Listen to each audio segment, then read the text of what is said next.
Itadakimasu. Kain tayo mga kahabhab.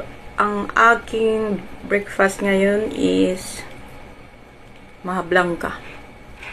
Dahil matamis ang ating kakainin, nag-black coffee lang tayo.